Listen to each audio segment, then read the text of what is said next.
the most basic card trick of them all is probably the one where you say, pick a card, and then the magician finds it again. Yes, you've seen that.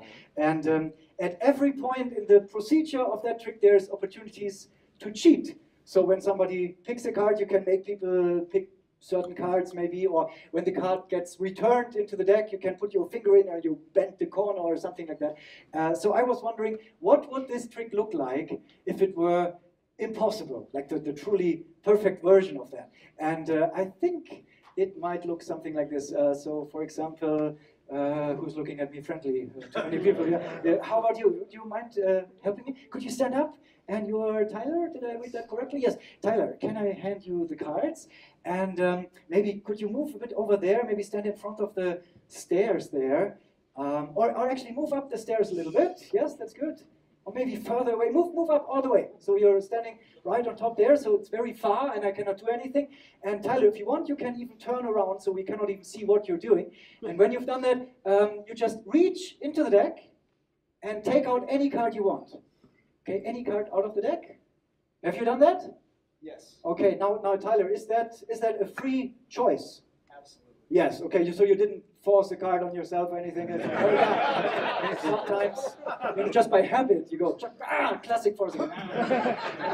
But okay, in this case, no. And then, Tyler, just look at that card, remember it, yes, make sure to really remember it well, and then just place it back anywhere into the deck, any place you want, and maybe you can come down when you've done that and even join me here on stage, and I'm sure you get a nice round of applause.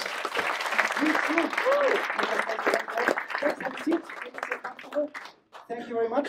So far, it's pretty good, right? Very, very clean, very fair, everything. But of course, most people, when you tell them to put the card back into the deck somewhere, they probably won't place it on top or second from the bottom or something. Probably your card is not among the top 3 or the bottom 5 or something. I don't know, but maybe. So just to make sure, can you give the deck a cut and complete? Okay? You cut and complete, maybe again. You cut again and complete again, and maybe another time. 3 times is good. And you know what? Can you divide the deck in half, about half, like this? And then even shuffle them together, like this, okay? Why not? I mean, we can try. It's supposed to be impossible and fair. And cut again, and complete. Oh, I like that. This is the last showing. We can go overtime. Cut again, complete again. Maybe divide it in half again, like if you want, yeah, and then shuffle again, like this. Okay, I like this part. That's very good, okay? So are you happy? Good, your card is lost. Yeah. Yeah, so, I mean, from the situation, it's a pretty good trick. All this free and so on. There's one little drawback to this thing. I have to be honest, I have to tell you about this, because, under these conditions, with the cards freely selected, you put it back anywhere, shuffle the deck, everything. Now the only little slight thing is, under these conditions, you cannot actually find the card. That is the only... yeah, sorry, there's always a price to pay. In this case, okay. Yeah, but other than that, it's really a very good trick. Yeah. Okay, so let's try the next thing then. You're not happy yet. No, of course, I thought a lot about this, and I figured maybe Tyler, maybe we don't have to find your card. Because, I read in the Sherlock Holmes novels, in one of the books, actually a few of them, Holmes turns to Watson, and he says, if you eliminate the impossible, what remains, however improbable, must be the truth. Do you remember that line in the book? It's a great concept, right? It's very clever. And I thought maybe if we apply this to the card tricks, it means that we don't have to find your card, right? We just have to eliminate all the cards that you didn't pick, and then what remains must be the truth. Oh, clever. Okay. Let's try this. And of course it helps us because as magicians, I'm sure you all know there are some cards that are just never selected. Yeah, generally, you know that, right? Some cards are just not selected. So we can eliminate those cards right away. And this helps us a little bit because it sort of reduces the problem, okay? So let me take out all those cards that are never picked. Like, yeah, Jack of Spades, for example. I mean, seriously, who would pick Jack of Spades? Take those out. And you see, the problem is a little reduced now. We've got a few cards left, but those are all cards that are sometimes selected. In tricks, right? But not by you, of course. Yeah.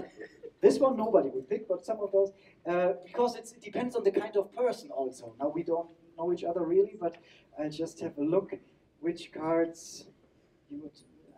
Maybe this is something that you might feel a little odd, but okay. I just see this one. No. You would go for this one, and so all I have to do really is to take out all the cards that I think you would not select. Okay. So it's like a negative approach. Okay. This one. Let me see. King of Hearts. You're not really the King of Hearts. Maybe you. I think Curtis, you might pick the but not yours. So take this away, and this leaves us with only those cards that you might pick. Yeah. But not today. No. Because today is Tuesday? Yes, it's still Tuesday. Okay, I'm jet lag. But so I take out all the non-Tuesday cards. So, for example, yeah, 2 of clubs. This is a typical Monday. Yesterday, actually, somebody selected this, but you can make it today, obviously. So I take out all these, okay, and that leaves me with all the cards that Tyler, that you might pick today. Long night, long many cards.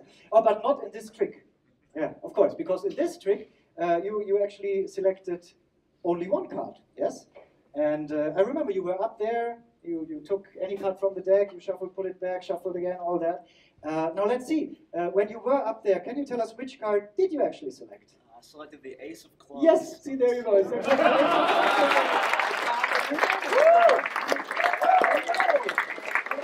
there, here, he's there. Yes, I mean, yeah, it's just applied logic, really. So if you think about it,